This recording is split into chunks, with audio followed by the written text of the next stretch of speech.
Hello दोस्तों, मैं किफ़न। आज हम पढ़ने वाले हैं 12 जुलाई 2021 के मोस्ट इम्पॉर्टेंट करंट अफेयर। तो लास्ट तक बने रहिएगा दोस्तों। Let's start. पहला जो क्वेश्चन है, हाल ही में किस राज्य सरकार द्वारा कोविड-19 विधवा सहायता योजना शुरू किया गया है? तो इसका जो राइट आंसर हो जाएगा ऑप्शन ए, असम राज्य सरकार द्वारा शुरू किया गया है। कोविड-19 विधवा सहायता योजना के तहत असम की जिन महिलाओं के पति की मृत्यु कोविड-19 से हुई है, तो ऐसी विधवा महिलाओं को असम सरकार द्वारा 2.5 लाख रुपए तक का आर्थिक मदद दिया जाएगा। अगला बात करें, इसमें एक शर्त भी रखी गई है कि केवल वही विधवा महिलाएं इसके लिए पात्र होंगी जिनका जो वार्षिक आय है वो 5 लाख से कम हो। तो यह है कोविड-19 विधवा सहायता योजना जो कि असम के द्वारा शुरू किया गया है। अब असम के द्वारा शुरू किया गया है तो असम के बारे में देख लेते हैं। तो असम हमारे भारत का एक पूर्वोत्तर राज्य है हमारे इंडिया का। तो यहाँ पर लोकेटेड है असम, और इसकी जो उत्तरी सीमा लगती है वो भूटान और अरुणाचल प्रदेश के साथ लगती है। इसकी जो पूर्वी सीमा लगती है वो नागालैंड और मणिपुर के साथ लगती है। असम की जो दक्षिणी सीमा लगती है वो मिजोरम, मेघालय और त्रिपुरा के साथ लगती है। असम की जो पश्चिमी सीमा लगती है वो वेस्ट बंगाल के साथ लगती है। अगला बात करें, असम का जो DLR नंबर है, तो इसका जो DLR नंबर है 331407। मतलब यहाँ डिस्ट्रिक्ट जो हैं 33 हैं, लोकसभा सीटें 14 हैं और राज्यसभा सीटें हैं 7। अगला बात करें, असम का जो विधान मंडल है, विधान मंडल के अंतर्गत राज्य के दोनों सदन आते हैं, विधानसभा और विधान परिषद। तो असम का जो विधान मंडल है वो एक सदनीय है। मतलब यहाँ केवल विधानसभा बस है, विधान परिषद यहाँ नहीं है। तो हाल ही में यहाँ चुनाव हुआ है, तो याद रखिएगा यहाँ विधानसभा की जो सीटें हैं वो 126 हैं। अगला बात करें, असम के मुख्यमंत्री कौन हैं? तो हेमंत बिस्वा शर्मा यहाँ के मुख्यमंत्री हैं, बीजेपी पार्टी से हैं। यहाँ के गवर्नर कौन है असम के? तो जगदीश मुखी असम के गवर्नर हैं। अगला बात करें, ठीक इसी प्रकार की एक योजना असम सरकार द्वारा और लॉन्च की गई थी हाल ही में। कौन सी? शिशु सेवा योजना। अब शिशु सेवा योजना के तहत क्या कहा गया था कि इसके तहत कोविड-19 के दौरान अपने माता पिता खोने वाले अनाथ बच्चों को प्रति माह 3500 रुपये दिए जाएंगे, यह शिशु सेवा योजना के तहत। लेकिन कोविड-19 विधवा सहायता योजना के तहत महिलाओं को आर्थिक सहायता दी जाएगी। तो ये याद रखिएगा। अगला जो बात करें असम की कुछ इंपॉर्टेंट करंट अफेयर्स के बारे में, तो हाल ही में इसने एक गार्जियन मिनिस्टर प्रणाली की शुरुआत की है। इसके तहत 13 मंत्रियों का एक समूह बनाया गया है असम राज्य सरकार के द्वारा, और इन 13 मंत्रियों को एक जिला या एक से अधिक 2-3 जिलाओं के लिए एक मंत्री को नियुक्त किया जाएगा। तो 33 जिलों में 13 मंत्रियों को नियुक्त करेंगे। अब यह जो मंत्री होगा तो वहाँ जिस जिले में नियुक्त किया जाएगा उस जिले में सरकारी योजनाओं और वहाँ के रोजगार कैसे सृजन किए जाए इनका देख रेख करेगा असम के सभी जिलों में गार्जियन मिनिस्टर प्रणाली। अगला बात करें, असम ने हाल ही में अपना एक 6वां राष्ट्रीय उद्यान बनाया है और उसका जो नाम है वो नाम है रायमोना नेशनल पार्क। 7वां जो राष्ट्रीय उद्यान बनाया है असम ने वो बनाया है देहिंग पटकाई राष्ट्रीय उद्यान। इसके पहले 5 राष्ट्रीय उद्यान कौन कौन से थे असम में? तो एक जो था वो था काजीरंगा नेशनल पार्क जो कि एक सींग वाले गैंडे के लिए प्रसिद्ध है, और एक था डिब्रू साइखोवा नेशनल पार्क, तीसरा था ओरांग नेशनल पार्क, और चौथा था मानस नेशनल पार्क, और 5वां जो था नामेरी नेशनल पार्क था। अगला बात करें कि एशिया की पहली रिफाइनरी केंद्र और दुनिया की दूसरी असम के डिगबोई में ही स्थापित की गई है। और अगला बात करें, असम की जीवन रेखा के नाम से ब्रह्मपुत्र नदी को जाना जाता है, जीवन रेखा कहा जाता है। और ब्रह्मपुत्र नदी ये तिब्बत के मानसरोवर झील के पास से निकलती है। इसे तिब्बत में यारलुंग फांगपो के नाम से जाना जाता है। और जैसे ही भारत के अरुणाचल प्रदेश में प्रवेश करती है तो इसका नाम दिहांग हो जाता है। और जैसे ही असम में प्रवेश करती है तो इसका नाम ब्रह्मपुत्र हो जाता है। और जैसे ही बांग्लादेश में प्रवेश करती है तो इसका नाम जो हो जाता है जमुना हो जाता है। और ब्रह्मपुत्र और गंगा नदी के दोनों के मिलन से क्या बनता है, मेघना नदी का उद्गम होता है बांग्लादेश में। तो ये था असम के बारे में कुछ इंपॉर्टेंट फैक्ट व करंट अफेयर्स। बढ़ते हैं अगले क्वेश्चन पे। अगला जो क्वेश्चन है, हाल ही में भारत का पहला क्रिप्टो गेमिंग गार्डन कहाँ स्थापित किया गया है? तो इसका जो राइट आंसर हो जाएगा ऑप्शन बी, उत्तराखंड की राजधानी देहरादून में भारत का पहला क्रिप्टो गेमिंग गार्डन स्थापित किया गया है। अगला बात करें ये क्रिप्टो गेमिंग गार्डन क्या होता है दोस्तों, तो ये क्रिप्टो गेमिंग पहले समझ लेते हैं। तो ये बीज रहित पौधे होते हैं जिसमें बीज नहीं पाए जाते हैं। यह किसके माध्यम से प्रजनन करते हैं, तो अपने बीजाणुओं के माध्यम से यह पौधे प्रजनन करते हैं। और यह ना तो बीज का उत्पादन नहीं करते हैं। क्रिप्टो गेमिंग जैसे आप देख सकते हैं जहां नमी क्षेत्र है, जैसे नदी के किनारे जो होते हैं पत्थर, उसमें एक ब्लू कलर का लगा होता है जिसको हम बोलते हैं शैवाल। और शैवाल किस समूह के अंतर्गत आता है, तो ये क्रिप्टो गेमिंग समूह के अंतर्गत आता है। शैवाल, लाइकेन, कवक ये क्रिप्टो गेमिंग समूह के अंतर्गत रखे जाते हैं। तो आई होप समझ में आया होगा कि क्रिप्टो गेमिंग क्या होते हैं, बीज रहित पौधे होते हैं। और ऐसे ही 50 प्रजातियों का विकास जो किया जाएगा वो क्रिप्टो गेमिंग गार्डन में किया जाएगा। और यह पहला क्रिप्टो गेमिंग गार्डन है भारत का जो कि देहरादून में स्थापित किया गया है। अगला बात करें उत्तराखंड के बारे में। तो उत्तराखंड जो है इंडिया के मैप में कहाँ पास लोकेटेड है, तो यहाँ पास उत्तराखंड लोकेटेड है इंडिया के मैप में। इसकी जो उत्तरी सीमा लगती है वो चीन और तिब्बत के साथ लगती है, तिब्बत के साथ। और इसकी जो पूर्वी सीमा लगती है वो नेपाल के साथ लगती है। और उत्तराखंड की जो दक्षिणी सीमा लगती है वो उत्तर प्रदेश के साथ लगती है। और इसकी जो पश्चिमी सीमा लगती है वो हिमाचल प्रदेश के साथ लगती है। अगला बात करें इसका जो DLR नंबर है उत्तराखंड का वो है 130503। मतलब डिस्ट्रिक्ट जो है 13 है, लोकसभा सीटें 05 है और राज्यसभा जो सीटें हैं वो 3 हैं। अगला बात करें यहाँ का जो विधान मंडल है वो एक सदनीय है, केवल यहाँ विधानसभा है। और विधानसभा की जो सीटें हैं वो 70 हैं। एक याद रखिएगा, हाल ही में उत्तराखंड के नए मुख्यमंत्री बने हैं जिनका नाम है पुष्कर सिंह धामी।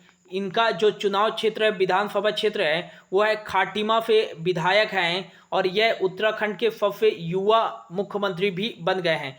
यहाँ के जो गवर्नर हैं वो कौन है, बेबी रानी मौर्य। अगला जो बात करें इसके पहले कौन सीएम थे, तो तीरथ सिंह रावत थे जिन्होंने इस्तीफा दे दिया था। उत्तराखंड के बारे में बात करें तो इसकी जो 3 राजधानियां हैं, पहली जो है ग्रीष्मकालीन राजधानी वो गैर फैन है। और अगला जो बात करें विंटर कैपिटल जो है उत्तराखंड की वो देहरादून ही है। और यहाँ की जो जुडिशरी कैपिटल है, न्यायिक राजधानी है, वो नैनीताल है।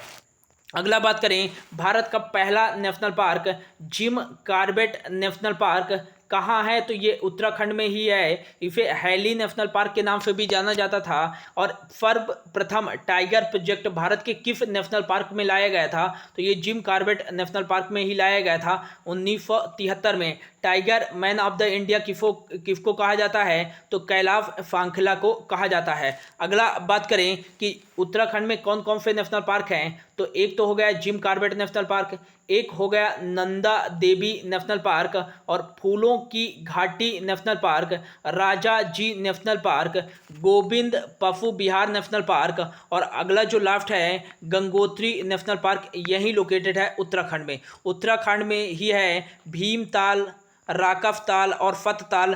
ताल यदि लास्ट में लगा है तो वो सभी झील कहाँ स्थित है, उत्तराखंड में स्थित है। उत्तराखंड के कुछ इंपॉर्टेंट करंट अफेयर्स की बात करें तो मिशन हौफला कोविड-19 पेशेंट की मदद करने के लिए यह उत्तराखंड सरकार द्वारा ही चलाया गया है। अगला बात करें कि दफ्तलिक युद्धाभ्यास जो कि इंडिया और उज्बेकिस्तान के बीच आयोजित किया गया है 2021 में, यह रानीखेत उत्तराखंड में ही आयोजित किया गया है। एक मोस्ट इंपॉर्टेंट याद रखिएगा, वात्सल्य योजना उत्तराखंड सरकार द्वारा ही शुरू किया गया है। कोविड-19 से अनाथ हुए बच्चों के लिए ऐसे बच्चों को उत्तराखंड की सरकार 3,000 रुपये प्रति माह और सरकारी नौकरी में 5% का आरक्षण देगी। तो ये था कुछ इंपॉर्टेंट फैक्ट। और एक और याद रखिएगा कि भारत का पहला फॉरेस्ट हीलिंग सेंटर कहाँ स्थापित किया गया है, तो ये उत्तराखंड में ही स्थापित किया गया है। बढ़ते हैं अगले क्वेश्चन पे।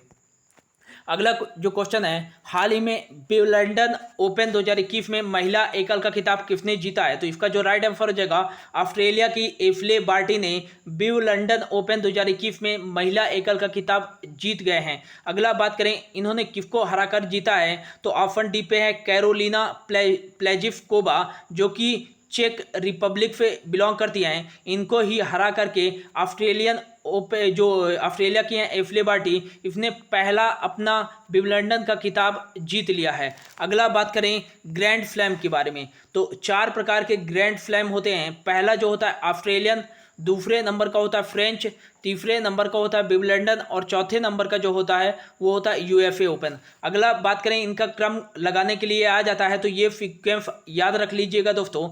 ऑस्ट्रेलियन ओपन का जो आयोजन किया जाता है वो जनवरी में किया जाता है, फ्रेंच ओपन का मई जून में आयोजित किया जाता है, विंबलडन ओपन जून जुलाई में आयोजित किया जाता है और यूएफए ओपन अगस्त सितंबर व दिसंबर भी चला जाता है। अगला बात करें ऑस्ट्रेलियन ओपन की, तो ऑस्ट्रेलियन ओपन हार्ड कोर्ट में खेला जाता है, फ्रेंच ओपन क्ले कोर्ट में खेला जाता है मोस्ट इंपॉर्टेंट, और विंबलडन ओपन सबसे पुराना ग्रैंड स्लैम है। इसकी स्थापना 1877 में की गई थी और यह ग्राफ कोर्ट में खेला जाता है और यूएफए ओपन ऑस्ट्रेलियन ओपन के जैसे ही हार्ड कोर्ट में खेला जाता है। अगला बात करें ऑस्ट्रेलियन ओपन के बारे में, तो मेंस सिंगल्स का जो टाइटल जीता था ऑस्ट्रेलियन ओपन 2021 में वो नोवाक जोकोविच ने ही जीता था और ये कहाँ से बिलोंग करते हैं, सर्बिया से बिलोंग करते हैं। और ऑस्ट्रेलियन ओपन में जो वुमेन्स सिंगल्स का खिताब जीता था 2021 में वो जापान की हैं नाओमी ओसाका। अगला जो बात करें फ्रेंच ओपन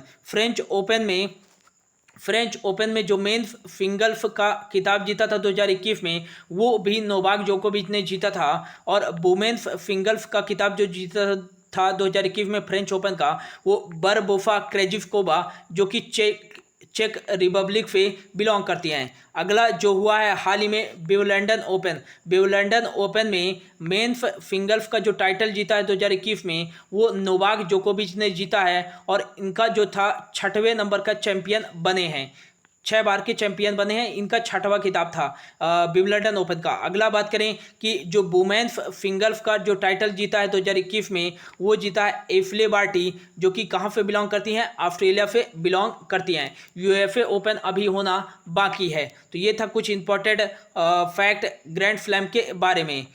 बढ़ते हैं अगला जो क्वेश्चन है, हाल ही में श्याम श्रीनिवासन को किस बैंक का पुनः एमडी और सीईओ नियुक्त किया गया है? तो इसका जो राइट आंसर हो जाएगा ऑप्शन डी, फेडरल बैंक का फिर से श्याम श्रीनिवासन को एमडी और सीईओ के रूप में नियुक्त कर दिया गया है। फेडरल बैंक की बात करें तो फेडरल बैंक का जो हेडक्वार्टर है वो है केरल में इसका हेडक्वार्टर है और इसकी स्थापना 1931 में की गई थी। इसके संस्थापक कौन थे? तो केपी हॉर्मिफ इसके संस्थापक थे। और नेक्स्ट बात करें कि इसके जो एमडी और सीईओ फिर से नियुक्त कर दिए गए हैं, किसको? श्याम श्रीनिवासन को। अगला बात करें श्याम श्रीनिवासन को कितने साल के लिए नियुक्त किया गया है? तो 3 साल के लिए। इनका कार्यकाल सितंबर 2021 में पूरा होना था, लेकिन अब यह सितंबर 2021 से सितंबर 2024 तक पुनः कार्यकाल अपनी शुरुआत करेंगे फेडरल बैंक के एमडी और सीईओ के रूप में। ऑप्शन पे है दोस्तों HDFC bank, housing development finance corporation, और इसको 2020 को सर्वश्रेष्ठ बैंक घोषित किया गया था, यूरो मनी पुरस्कार दिया गया था। और अगला बात करें एचडीएफसी बैंक का जो मुख्यालय है मुंबई महाराष्ट्र में है। 1994 में इसकी स्थापना की गई थी और अतनु जो चक्रवर्ती हैं इसके जो हैं चेयरमैन हैं। फफीधर जगदीशन जो हैं इसके एमडी और सीईओ हैं। अगला जो है ICICI bank, industrial credit investment corporation of India bank जो है, इसका जो कारपोरेट हेडक्वार्टर है वो मुंबई में है, लेकिन रजिस्टर्ड जो हेडक्वार्टर है वो बड़ोदरा गुजरात में है। इसके जो चेयरमैन हैं वो हैं गिरीश चंद्र चतुर्वेदी, और इसके जो CEO हैं वो कौन है, फंदीप बख्शी हैं। 1994 में भी इसकी स्थापना की गई थी, और भारत का तीसरा सबसे बड़ा अंतर्राष्ट्रीय बैंक भी है ICICI bank. DBF bank, development bank of Singapore, यह एक विदेशी बैंक है भारत में, और इसकी बात करें तो DBF बैंक भारत का सर्वश्रेष्ठ अंतर्राष्ट्रीय बैंक भी बना है 2021 में। बढ़ते हैं अगले क्वेश्चन पे। अगला जो क्वेश्चन है, हाल ही में ट्विटर ने किसको भारत के लिए शिकायत अधिकारी नियुक्त किया है? तो इसका जो राइट आंसर हो जाएगा ऑप्शन ए, विनय प्रकाश को ट्विटर ने हाल ही में भारत के लिए शिकायत अधिकारी नियुक्त किया है।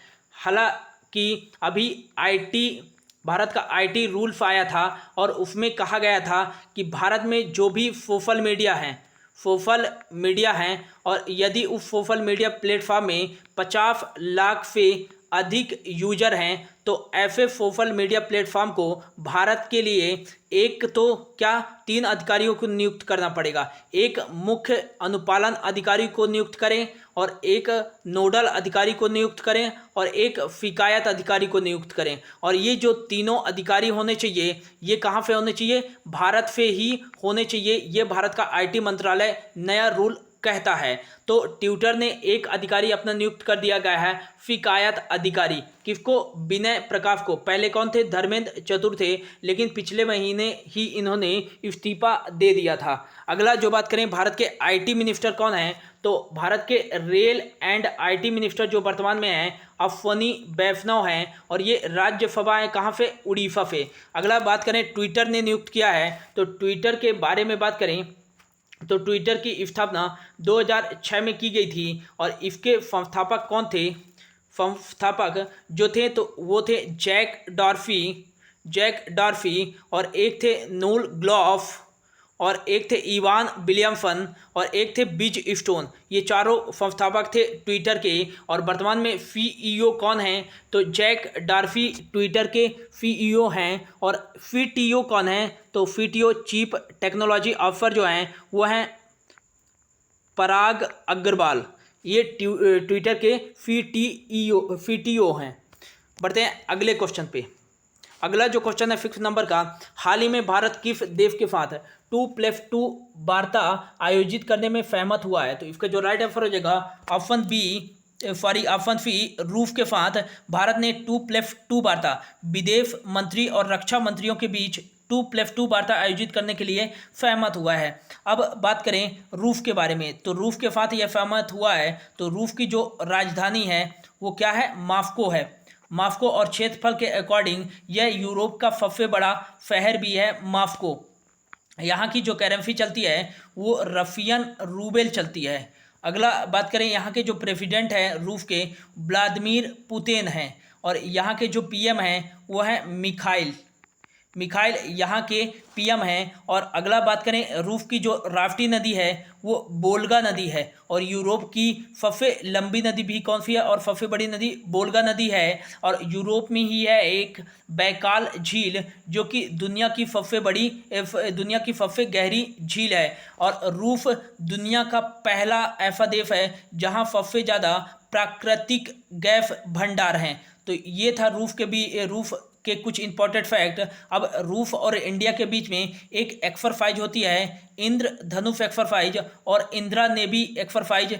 रूस और भारत के बीच में यह एक्सरसाइज आयोजित किया जाता है। रूस ने हाल ही में भारत का सबसे बड़ा जो परमाणु संयंत्र है कुंडनकुलम परमाणु संयंत्र के 5वें और 6ठे इकाई के निर्माण के लिए रूस की सहायता से यह निर्मित किया जा रहा है। भारत का सबसे बड़ा परमाणु संयंत्र का 5वां और 6ठा इकाई। तो ये था कुछ इंपॉर्टेंट फैक्ट रूस के बारे में। होप अच्छा लगा होगा। बढ़ते हैं आगे। 7वें नंबर का जो क्वेश्चन है, हाल ही में विश्व जनसंख्या दिवस किस दिन बनाया गया है? तो इसका जो राइट आंसर हो जाएगा ऑप्शन सी 11 जुलाई को विश्व जनसंख्या दिवस बनाया गया है। और पहली बार जो विश्व जनसंख्या दिवस बनाया गया था वो 11 जुलाई 1989 को बनाया गया था। और ये किसके द्वारा बनाया जाता है? यूनाइटेड नेशन डेवलपमेंट प्रोग्राम के द्वारा बनाया जाता है। और 1990 में इसने घोषणा किया था कि प्रति साल 11 जुलाई को विश्व जनसंख्या दिवस बनाया जाए। अब यह यूनाइटेड नेशन डेवलपमेंट प्रोग्राम के द्वारा बनाया जाता है। तो यूनाइटेड नेशन डेवलपमेंट प्रोग्राम की स्थापना जो की गई थी 1965 में, इसका जो हेडक्वार्टर है न्यूयॉर्क यूएसए में है। और इसके जो चेयरमैन हैं वो हैं अजीम स्टेनर, इसके चेयरमैन हैं। अगला जो ऑप्शन पे है दोस्तों 10 जुलाई, तो 10 जुलाई को देख लेते हैं आगे कि जुलाई में अभी तक कौन कौन से डेज बनाए गए हैं। तो 1 जुलाई को बनाया जाता है जीएफटी दिवस, 1 जुलाई को ही बनाया गया है राष्ट्रीय चिकित्सक दिवस। बिधन चंद्र राय जी के जयंती पर 1961 में इन्हें भारत रत्न पुरस्कार से भी सम्मानित किया गया था। और यह वेस्ट बंगाल के दूसरे सीएम भी रहे बिधन चंद्र जी, और इन्हीं के याद में राष्ट्रीय चिकित्सक दिवस बनाया जाता है। अगला बात करें 1 जुलाई को ही बनाया जाता है राष्ट्रीय डाक कर्मचारी दिवस, 1 जुलाई को ही बनाया गया है 73वां चार्टर्ड अकाउंटेंट दिवस, 1 जुलाई को ही बनाया गया है अंतर्राष्ट्रीय फल दिवस। अगला जो है 2 जुलाई, तो 2 जुलाई को बनाया जाता है विश्व खेल पत्रकार दिवस, विश्व खेल पत्रकार दिवस। अगला है 3 जुलाई, तो 3 जुलाई को बनाया गया है अंतर्राष्ट्रीय सहकारिता दिवस। हालांकि यह जुलाई के पहले शनिवार को बनाया जाता है, लेकिन जुलाई का पहला शनिवार इस बार 3 जुलाई को ही पड़ा है, तो अंतर्राष्ट्रीय सहकारिता दिवस 3 जुलाई को बनाया गया है। 3 जुलाई को ही बनाया जाता है अंतर्राष्ट्रीय प्लास्टिक बैग मुक्ति दिवस। अगला है 6 जुलाई, 6 जुलाई को बनाया गया है विश्व जूनोज दिवस, जूनोज दिवस। 9 जुलाई को बनाया गया है राष्ट्रीय विद्यार्थी दिवस। 10 जुलाई को बनाया गया है राष्ट्रीय मत्स्य किसान दिवस, मत्स्य किसान दिवस। यह 10 जुलाई को बनाया गया है। और 11 जुलाई को हाल ही में विश्व जनसंख्या दिवस बनाया गया है। तो ये था दोस्तों 7वें नंबर का क्वेश्चन। और जो 8th नंबर का और हमारा लास्ट क्वेश्चन है, हाल ही में विंबलडन ओपन 2021 के पुरुष फाइनल में चेयर एम्पायर करने वाली पहली महिला कौन बन गई हैं? तो इसका जो राइट आंसर हो जाएगा ऑप्शन सी 43 वर्षीय क्रोएशिया की मैरिजा फिफांक पुरुष फाइनल में चेयर एम्पायर करने वाली पहली महिला बन गई हैं विंबलडन ओपन 2021 में। अगला बात करें, ऑप्शन पे है क्लेयर पोलोफाक, ये ऑस्ट्रेलिया की हैं। और आईसीसी इंटरनेशनल क्रिकेट में के ओडीआई मैच में अंपायरिंग करने वाली पहली महिला जो बनी है क्लेयर पोलोफाक बनी है। भारत की पहली महिला अंपायर कौन है? अंजलि राय हैं। तो ये था दोस्तों आज का करंट अफेयर्स। होप आपको अच्छा लगा होगा। तो thank you so much for your watching.